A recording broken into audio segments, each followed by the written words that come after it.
വീഡിയോയിലേക്ക് എല്ലാവർക്കും സ്വാഗതം. ഞാൻ ഇന്നലെ ഒരു സിനിമ കണ്ടു.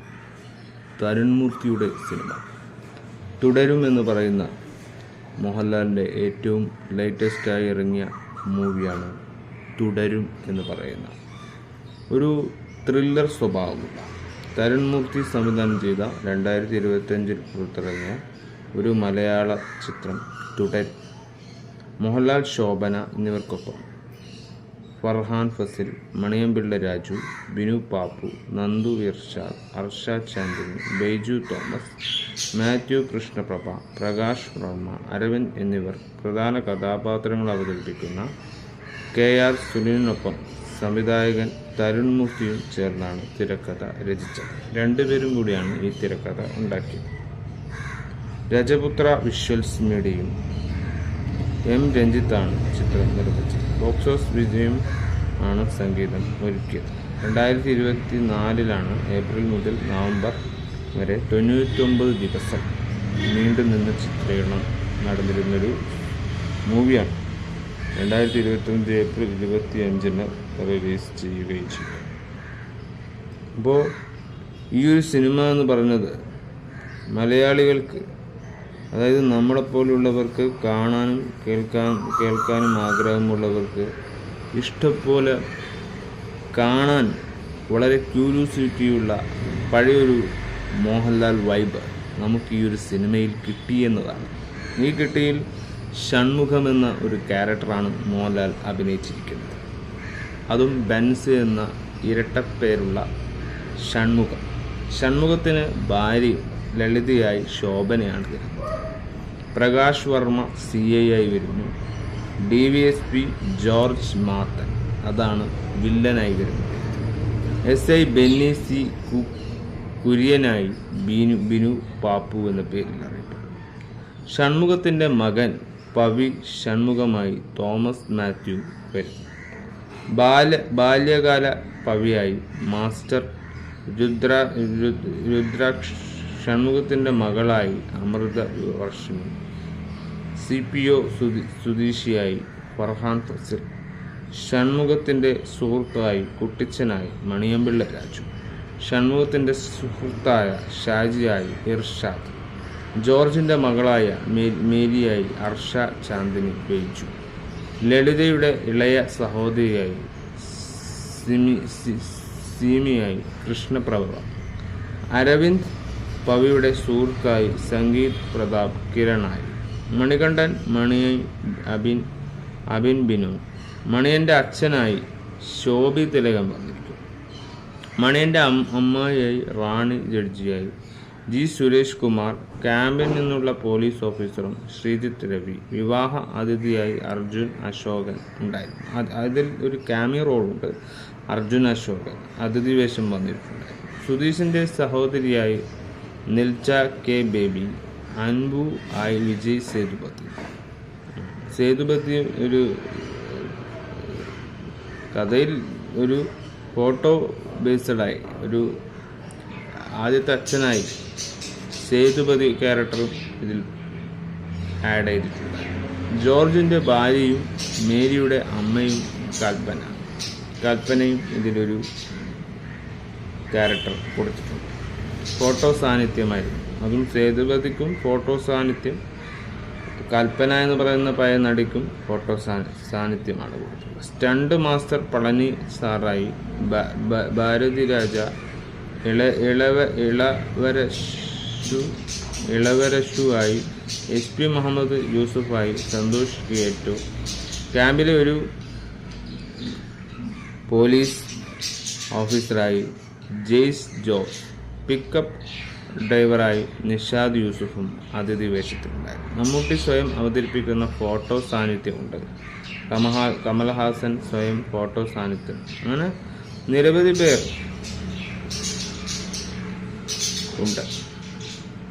ഇപ്പോൾ 2024 മാർച്ചിൽ പകുതിയോടെ മോഹൻലാലാണ് ഈ ചിത്രം ഔദ്യോഗികമായി പ്രഖ്യാപിച്ചത്. തരുൺമൂർത്തി സംവിധാനം ചെയ്യുന്ന തീരുമാനിച്ചു. KR സുനിലിനൊപ്പം മൂർത്തി തിരക്കഥ എഴുതിയ രജപുത്ര വിഷ്വൽ മീഡിയയിലെ M രഞ്ജിത്ത് നിർമ്മാണ ചുമതല ഏറ്റെടുത്ത ഏപ്രിൽ ചിത്രീകരണം ആരംഭിക്കാൻ പദ്ധതിയിട്ടിരുന്ന എന്നാൽ ഇപ്പോൾ 2025 ഇറങ്ങിയ മൂവിയാണ്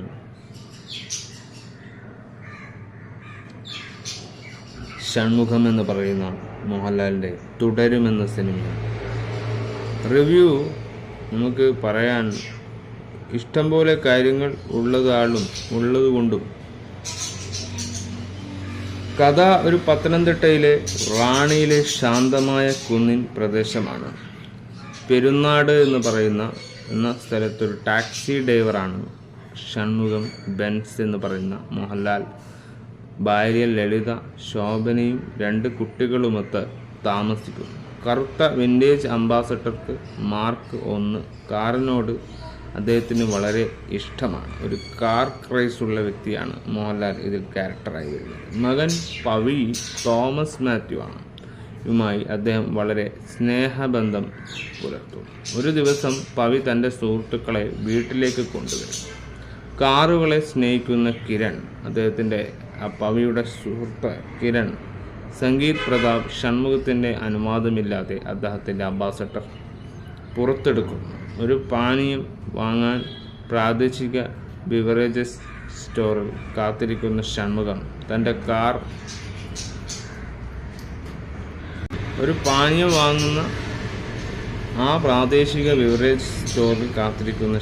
തൻ്റെ കാർ ആ വഴി കടന്നു പോകുന്നത് കണ്ട് സുഹൃത്തിനെ സ്കൂട്ടറുമായി കാറിനെ പിന്തുടരുന്നു.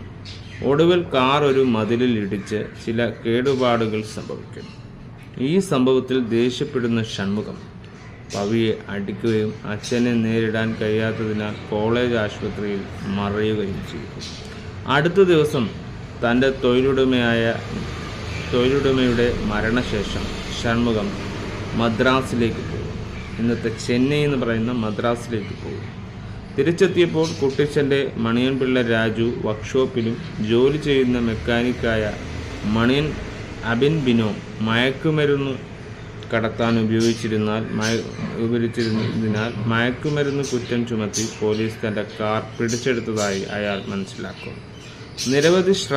നിരവധി നിർദ്ദേശങ്ങൾ ശേഷം സർക്കിൾ ഇൻസ്പെക്ടർ ജോർജ് മാത്യുവിനുമായി പ്രകാശ് വർമ്മ സംസാരിക്കാൻ ശ്രമിച്ച ഷൺമുഖത്തിന് ഒടുവിൽ കാർ തിരികെ ലഭിക്കും. എന്നിരുന്നാൽ ജോർജ് അദ്ദേഹത്തോട് സ്വയം വാഹനമോടിക്കാൻ ആവശ്യപ്പെട്ടു. സബ് ഇൻസ്പെക്ടർ ബെന്നി ബാബു എന്ന് പറയുന്ന കോൺസ്റ്റബിൾ സുധീഷ്, ഫർഹാൻ, ഫസിൽ എന്നിവരെ സുധീഷിൻ്റെ സഹോദരിയുടെ വിവാഹത്തിൽ പങ്കെടുക്കാൻ വിവാഹശേഷം അവർ ഷൺമുഖത്തിനോട് മലനിരകളിൽ സുധീഷിൻ്റെ ഫാം ഹൗസിലേക്ക് കൊണ്ടുപോകാൻ നിർദ്ദേശിക്കുന്നു. സംശയാസ്പദമാണെങ്കിൽ ഷൺമുഖം ഒരു പ്രത്യേക ഘട്ടം വരെ അത് പാലിക്കും. അവിടെ നിന്ന് അയാളെ കൂടുതൽ മുന്നോട്ട് പോകാൻ വിസമ്മതിക്കും. ഈ നിമിഷം സുധീഷിൻ്റെ സഹോദരിയുടെ മുൻ കാമുകനെ അവളെ പിന്തുടരുകയും ഒത്തുതീർപ്പ് വീഡിയോകൾ കാണിക്കാൻ ഭീഷണിപ്പെടുത്തുകയും ചെയ്തുകൊണ്ടിരുന്ന ഒരാളെ അവർ കൊലപ്പെടുത്തുകയുമായി ജോർജ് വെളിപ്പെടുത്തും. 3 പോലീസുകാർ മൃതദേഹം സംസ്കരിക്കുമ്പോൾ പരിഭ്രാന്തനായ ഷൺമുഖം കാറിൽ തന്നെ തുടരാൻ നിർബന്ധിതനാകും. അയാൾ വളരെ അസ്വസ്ഥനായി വീട്ടിലേക്ക് മടങ്ങുന്ന അയാളുടെ അസ്വസ്ഥമായ പെരുമാറ്റം കാണുന്ന ഭാര്യ ലളിത അയാളുടെ ഷർട്ടിലെ രക്തത്തെക്കുറിച്ചും ചോദ്യം ചെയ്യും. ഷൺമുഖം കറ പുരണ്ട ഷർട്ട് കത്തിക്കുകയും ബെന്നിയുടെയും ജോർജിൻ്റെയും കോളുകൾക്ക് മറുപടി നൽകുന്നത് ഒഴിവാക്കുകയും ചെയ്യും. ഇതിനിടയിലെ പവി തൻ്റെ കോളുകൾക്ക് മറുപടി നൽകുന്നില്ലെന്നും ഷൺമുഖം മനസ്സിലാക്കുന്നു. ആശങ്കാകുലനായ ഹോസ്റ്റലിൽ വെച്ച് തന്നെ പരിശോധിക്കുമ്പോൾ പവി അവസാനമായി അവിടെ ഉണ്ടായിരുന്നത് 2 ദിവസം മുമ്പാണെന്നും അയാൾ കണ്ടെത്തി. പരിഭ്രാന്തനായ ഷൺമുഖം തന്നെ കാണാതായതായി പോലീസ് പരാതി നൽകുന്നു. സ്റ്റേഷനിൽ നിന്ന് പുറത്തു കടക്കുമ്പോൾ പവിയുടേതായി സമാനമായൊരു ചുവന്ന പൾസർ ബൈക്ക് പോലീസ് സ്റ്റേഷന് മുറ്റത്ത് കാണുന്നു. ബെന്നിയുടെ ഇതേക്കുറിച്ച് ചോദിച്ചപ്പോൾ ബൈക്ക് 2-3 മാസമായി അവിടെയുണ്ടെന്ന് ബെന്നി യാദൃശ്യമായി അവകാശപ്പെടുന്നു. പവിക്ക് എന്തോ സംഭവിച്ചിട്ടുണ്ടെന്ന് ബോധ്യപ്പെട്ട ഷൺമുഖം മരിച്ചയാളുടെ പേഴ്സ് കണ്ടെത്തി. ലളിത തൻ്റെ അടുത്തേക്ക് വന്നപ്പോൾ അദ്ദേഹം നേരത്തെ ഉപേക്ഷിച്ച് തുടർന്ന് പേഴ്സ് മകന്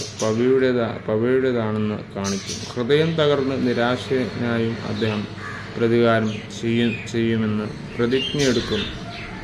സുധീഷിനെ തട്ടിക്കൊണ്ടുപോയി കമ്പത്തേക്ക് കൊണ്ടുപോകുന്നു. അവിടെ ഷൺമുഖം കൊലപാതകത്തെക്കുറിച്ച് അറിഞ്ഞ അതേ സമയത്താണ് താൻ അറിഞ്ഞതെന്നും വനപാതകൾ അറിയാമായിരുന്നതിനാലാണ് തന്നെ കൊണ്ടുവന്നതെന്നും സുധീഷ് സമ്മതിക്കുന്നു.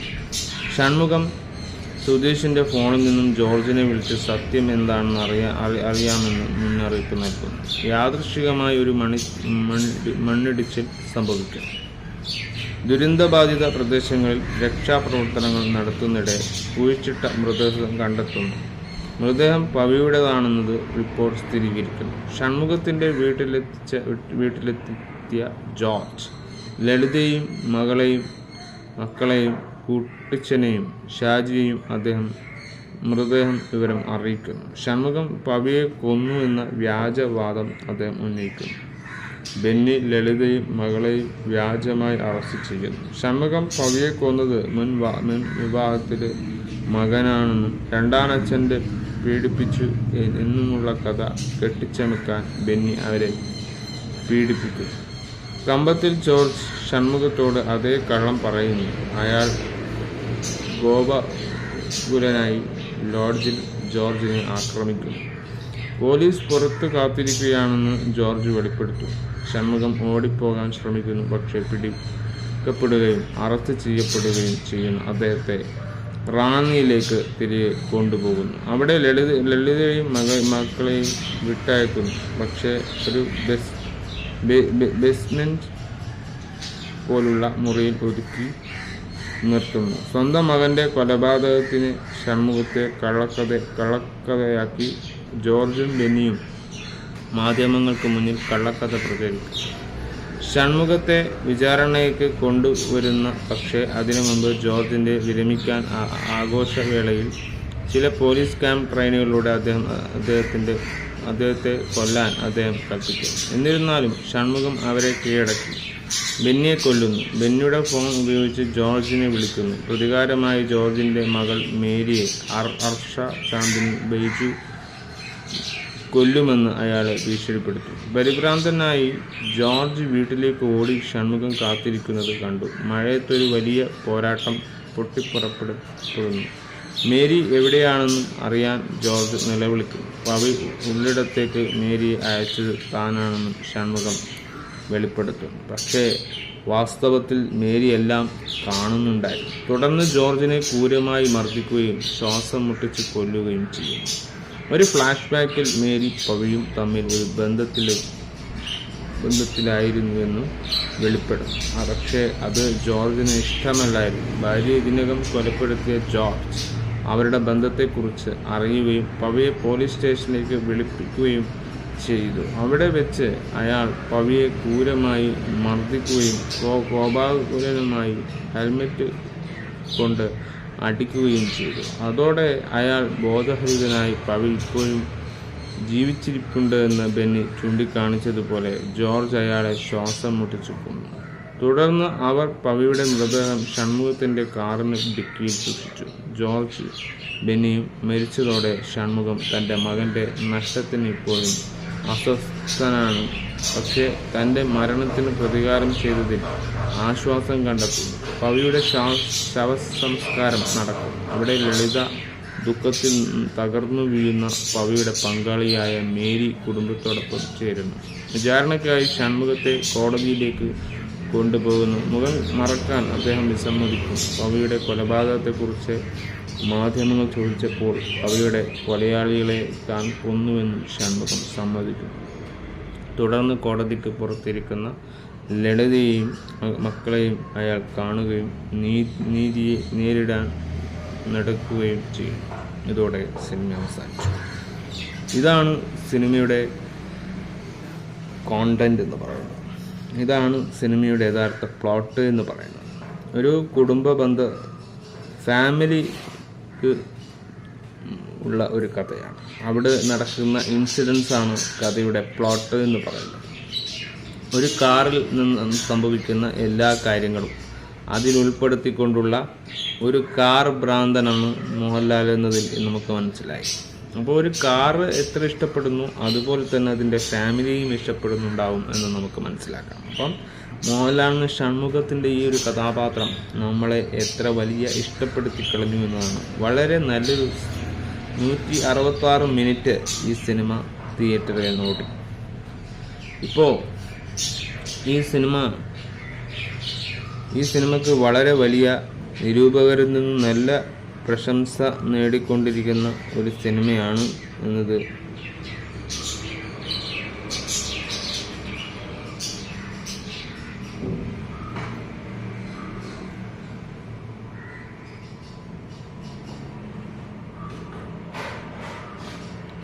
ഇത് 70 കോർ 3 ഡേയ്സ് കൊണ്ട് ബോക്സ് ഓഫീസിൽ 70 കോർ നേടിക്കഴിഞ്ഞു. അപ്പോൾ ഈ സിനിമ അത്രക്കും ജനങ്ങളിൽ എത്തിക്കാനുള്ള എല്ലാ വഴികളും, നല്ലൊരു സിനിമയായി മാറാനുള്ള എല്ലാ സാധ്യതയും കൊണ്ടുവന്നിരുന്നു എന്നതാണ് യഥാർത്ഥ സത്യം. തുടരും നമ്മൾ വിചാരിച്ച പോലെയല്ല. അതിൻ്റെ ഹൈലൈറ്റ് എന്ന് പറഞ്ഞാൽ മോഹൻലാലിൻ്റെ അഭിനയം തന്നെയാണ്. അദ്ദേഹം ഇതുവരെ കാണിക്കാത്ത രീതികളും പഴയൊരു ലാലേട്ടൻ്റെ വൈബും ഒക്കെ നമ്മളെ കാണിച്ചുകൊണ്ടുള്ള ഒരു ഷൺമുഖം ക്യാരക്ടർ തന്നെയാണ് മോഹൻലാൽ ഇവിടെ ആടിയത്. മുണ്ടും മടക്കി കുത്തി മോഹൻലാൽ കാണിക്കുന്ന ആ പഴയൊരു സീനുണ്ടല്ലോ, അത് നമുക്ക് അവിടെ കാണാൻ സാധിച്ചു. ലാലേട്ടൻ്റെ വൈബ് തന്നെ ഇത്തരത്തിലുള്ള കഥാപാത്രങ്ങളാണ്. സാധാരണക്കാരനായ ഒരു വ്യക്തിയിൽ നിന്ന് എങ്ങനെ മറ്റുള്ള സീനുകളെക്കാൾ വലിയൊരു വിജയം നേടാമെന്നത് ഇവിടെ തരുൺ മൂർത്തി നമ്മളെ മുന്നിൽ കാണിക്കുകയാണ്. മോഹൻലാൽ എന്ന നടൻ, ആ നടനിൽ നിന്ന് കാപ്പബിലിറ്റി കൊണ്ട് അദ്ദേഹത്തിൽ നിന്ന് കിട്ടുന്ന എല്ലാ ഊർജവും എങ്ങനെയാണ് അദ്ദേഹത്തെ ഉപയോഗിച്ച് ഒരു സിനിമ ഉണ്ടാക്കേണ്ടതെന്ന് മനസ്സിലാക്കിക്കൊണ്ട് തന്നെ അദ്ദേഹം ഒരു സിനിമ എടുക്കുകയുണ്ടായി. ആ സിനിമയാണ് തുടരുമെന്നത്. അപ്പോൾ നിങ്ങളെല്ലാം ഈ സിനിമ കാണുക.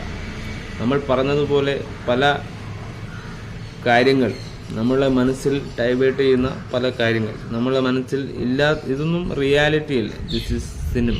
പക്ഷേ ഇതുപോലെയൊക്കെ സംഭവിച്ചിരുന്ന ഫാമിലികളുണ്ടാകും. നമുക്കറിയാത്ത ഇതേ കഥകൾ പറയാൻ കഴിയാതെ ഉള്ളിൽ പിടഞ്ഞു ജീവിക്കുന്നവരുണ്ടാകും. അത്തരത്തിലുള്ളവർക്ക് ഇങ്ങനെയുള്ള കഥകൾ ഉണ്ടോ എന്ന് ശ്രദ്ധ നേടാൻ വേണ്ടിയെങ്കിലും ഈ ഒരു സിനിമ ജനങ്ങൾക്ക് നല്ലൊരു സിനിമയായി മാറുകയാണ് ചെയ്യും. അതുകൊണ്ട് ഈ ഒരു സിനിമ 5ൽ 5 തന്നെ റേറ്റിംഗ് കൊടുത്ത് 5 സ്റ്റാർ തന്നെ കൊടുത്തുകൊണ്ട് ഈ സിനിമയ്ക്ക് നല്ല ഗംഭീരമായ അഭിപ്രായം പൊതുജനങ്ങളിൽ നിന്ന് കിട്ടുമെന്നതാണ് നമുക്ക് ഏറ്റവും വലിയ.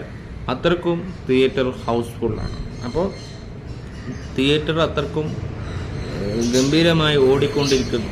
തിയേറ്ററിൽ അത്രയും വിശാലമായിട്ട് തന്നെ വലിയൊരു ആൾക്കൂട്ടത്തിൽ തന്നെ ഈ ഒരു സിനിമ ഇറങ്ങിയിരിക്കുകയാണ്. മറ്റുള്ള സിനിമകൾക്ക് എങ്ങനെയാണോ അതിനെക്കാട്ടും നല്ല പ്രവചിപ്പ് തുടരുമെന്ന സിനിമക്ക് കിട്ടിക്കൊണ്ടിരിക്കുകയാണ്. ലാലേട്ടൻ്റെ ഒരു മാസ്മരിക വരവാണ് ഈ ഒരു സിനിമയിൽ നമുക്ക് കാണുന്നത്. അതുകൊണ്ട് സിനിമ എങ്ങനെയായാലും സത്യസന്ധമായ സിനിമയാണെങ്കിൽ ആ സിനിമയ്ക്ക് എന്നും ഒരു നല്ലൊരു പ്രേക്ഷകര പിന്തുണയുണ്ടാവും. അതാണ് റിയാലിറ്റി എന്ന് നമുക്ക് മനസ്സിലാക്കാം. That's all of bye four